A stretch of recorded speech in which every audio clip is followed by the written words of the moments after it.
Hello po sa inyong lahat. Ngayon po ay magluluto po tayo ng special aubergine lasagna. Nakatagpo po ako ng super giant aubergine na ngayon po ay gagawa natin ng very special aubergine lasagna po. So first, syempre, gagayatin natin siya para maluto natin muna So first po, slice muna po natin yung ating aubergine. Sa sobrang laki, halos hindi siya kumasya sa ating camera.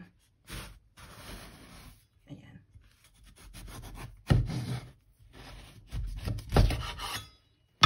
Wow! 'Di ba? Super po.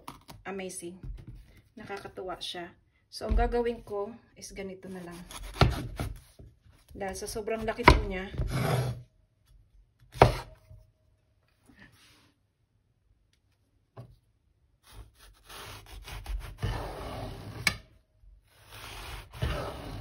yan po, I use bread knife para ma-slice ko lang ng maganda yung ating aubergine or eggplant.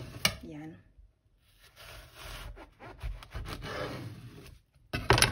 Diba?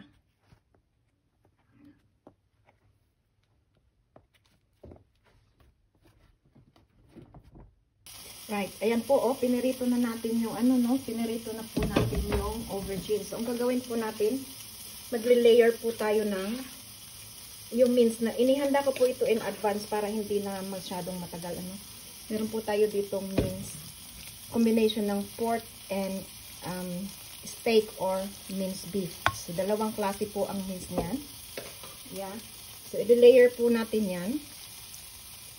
Layer natin siya. And then dito po natin ilalagay yung dalawang klase ng cheese. Meron po akong mozzarella at parmesan. Una po ilalagay natin na yung parmesan cheese.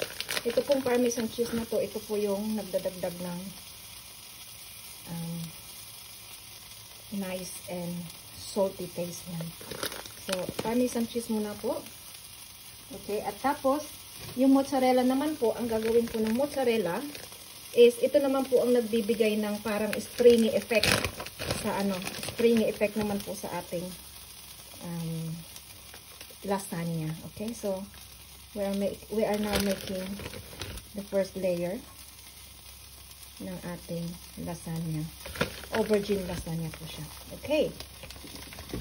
So ngayon po idadagdag na natin yung next layer. Mainit. Mainit po siya.